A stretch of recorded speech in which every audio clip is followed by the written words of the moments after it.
When I was in college, I was a staunch Republican, and staunch to the point that I went and got the catalog, and I found some different clothing items that I thought would complement my features well, and I landed on one that was a GOP ball cap that I wore around all the time as kind of my trademark thing. And one time I was wearing that at O'Hare Airport, and they've got these little walkway things with these glowing lights that go opposite directions to get you between terminals. And I was in the process of trying to impress this girl I was with, and this guy is coming the other way, and he might as well have had on his Democrat hat, because I could immediately tell by his angry eyebrows that he did not like anything about me. And he said a bunch of mean stuff to me on the way by. And since the walkways were going in opposite directions, and because there were policemen present, I decided I would gesture at him back. Long story short, it worked, we got married, and now she bore my children.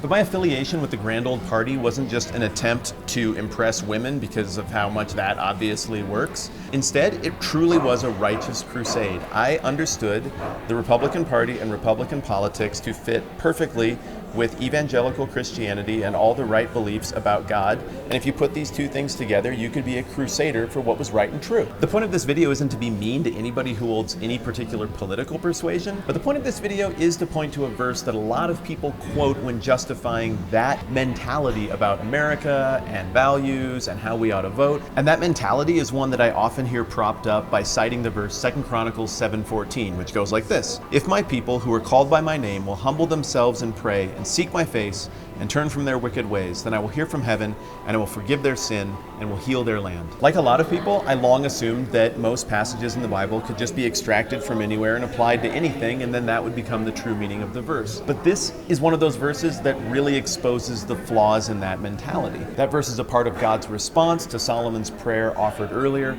and God responds to Solomon line by line about the nature of his very unique historical relationship with the people of Israel. There's nothing in the Bible that in any way indicates that relationship is something that gets passed along to everybody else with the same ground rules. For a while in the Old Testament, God was actually the king of Israel. He was their actual leader and ruler in a practical sense. He made covenants and deals with them that if they would do certain stuff, he would do certain stuff. And he made those things specifically, once again, with the people of Israel. What I'm trying to say is this: I don't think God has made any special bargain with America. There's no way that the people reading that in the first place would have had in view a country that doesn't exist yet, in a hemisphere that hasn't been explored yet, speaking a language that won't exist for another 2,500 years. It defies logic and reason, and frankly, when we interpret the Bible in that way, it totally discredits us. For me, the worst part about the way I used to read this verse is that it prompted me to say, I need to take all of my opinions and project them on other people using the force of law in order to make America more moral and godly. I mean, if I just read a verse like this and it prompted me to say, man, I need to get my stuff together and make sure that I do my part to be someone who loves God and is gracious and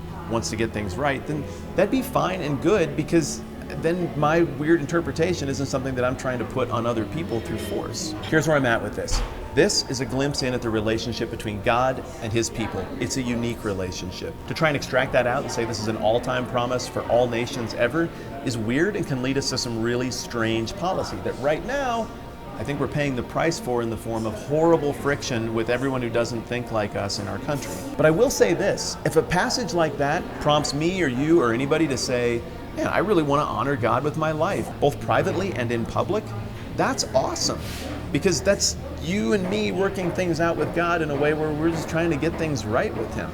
What it isn't is you and me taking our still processing ideas and using legislative force to go and make everyone else live by them in the name of a prophecy we don't really understand from a book of the Bible we don't read very much. Two things to mention. One, making videos on the internet and trying to do a good job is hard and taxing. And when somebody comes along and says, we like what you're doing and we want to sponsor you, that's really cool.